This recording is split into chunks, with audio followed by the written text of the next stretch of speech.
بسم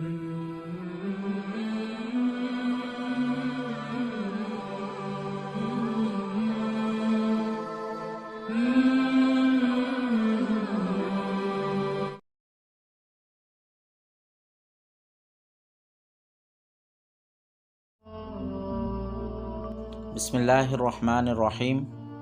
سورہ النحل ترتیب کے لحاظ سے قرآن مجید کی 16ویں سورت ہے۔ نحل کے معنی شہد کی مکھی کے ہیں۔ اس کی آیت نمبر 68 کے فقرے وَأَوْحَىٰ رَبُّكَ إِلَى النَّحْلِ سے ماخوذ ہے۔ یہ بھی محض علامت ہے، نہ کہ موضوع بحث کا عنوان۔ زمانہ نزول متعدد اندرونی شہادتوں سے اس کے زمانہ نزول پر روشنی پڑتی ہے۔ مثلاً آیت نمبر 41 کے فقرے وَالَّذِينَ هَاجَرُوا فِي اللَّهِ مِن بَعْدِ مَا ظَلَمُوا سے صاف معلوم ہوتا ہے کہ اس وقت ہجرت حبشہ واقع ہو چکی تھی۔ آیت نمبر 106 من کفر باللہ من بعد ایمانہ الآیہ سے معلوم ہوتا ہے کہ اس وقت ظلم و ستم پوری شدت کے ساتھ ہو رہا تھا، اور یہ سوال پیدا ہو گیا تھا کہ اگر کوئی شخص ناقابل برداشت اذیت سے مجبور ہو کر کلمہ کفر کہہ بیٹھے تو اس کا کیا حکم ہے۔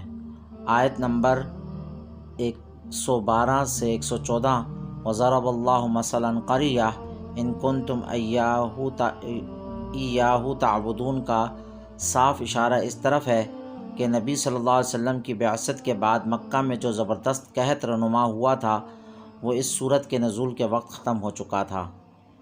اس سورت کی آیت نمبر 115 ایسی ہے جس کا حوالہ سورہ انعام کی آیت نمبر 119 میں دیا گیا ہے، اور دوسری آیت نمبر 118 ایسی ہے جس میں سورہ انعام کی آیت نمبر 157 کا حوالہ دیا گیا ہے۔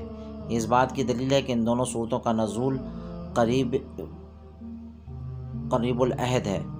ان شہادتوں سے پتہ چلتا ہے کہ اس سورت کا زمانہ نزول بھی مکہ کا آخری دور ہی ہے، اور اسی کی تائید سورت کے عام انداز میں سے بھی کی ہوتی ہے۔ موضوع اور مرکزی مضمون: شرک کا ابطال، توحید کا اثبات، دعوت پیغمبر کو نہ ماننے کے برے انجام پر تنبیہ و فہمائش، اور حق کی مخالفت اور مزاحمت پر رد و توبیخ۔ مباحث: سورت کا آغاز بغیر کسی تمہید کے یکلخت ایک تنبیہی جملے سے ہوتا ہے۔ کفار مکہ بار بار کہتے تھے کہ جب ہم تمہیں جھٹلا چکے ہیں اور کھلم کھلا تمہاری مخالفت کر رہے ہیں تو آخر وہ خدا کا عذاب آ کیوں نہیں جاتا جس کی تم ہمیں دھمکی دیتے ہو۔ اس بات کو بالکل تکیہ کلام کی طرح اس لیے دہراتے تھے کہ ان کے نزدیک یہ محمد صلی اللہ علیہ وسلم کے پیغمبر نہ ہونے کا سب سے زیادہ صریح ثبوت تھا۔ اس پر فرمایا کہ بیوقوفو، خدا کا عذاب تو تمہارے سر پر تلا کھڑا ہے، اب اس کے ٹوٹ پڑنے کے لیے جلدی نہ مچاؤ، بلکہ جو ذرا سی مہلت باقی ہے اس سے فائدہ اٹھا کر یہ بات سمجھنے کی کوشش کرو کہ اس کے بعد فوراً ہی تفہیم کی تقریر شروع ہو جاتی ہے، اور حسب ذیل مضامین بار بار یک کے بعد دیگرے سامنے آنا شروع ہو جاتے ہیں۔ دل لگتے دلائل اور آفاق و انفس کے آثار کی کھلی کھلی شہادتوں سے سمجھایا جاتا ہے کہ شرک باطل ہے اور توحید ہی حق ہے۔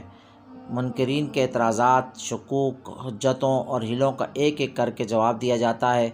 باطل سے اصرار اور حق کے مقابلے میں استکبار کے برے نتائج سے ڈرایا جاتا ہے۔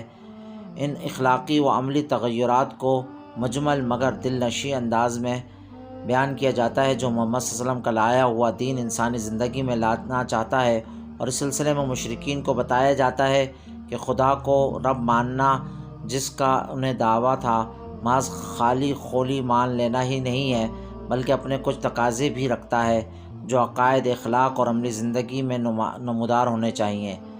نبی صلی اللہ علیہ وسلم اور آپ کے ساتھیوں کی ڈھارس بندھائی جاتی ہے، اور ساتھ ساتھ یہ بھی بتایا جاتا ہے کہ کفر کی مزاحمتوں اور جفاکاریوں کے مقابلے میں ان کا رویہ کیا ہونا چاہیے۔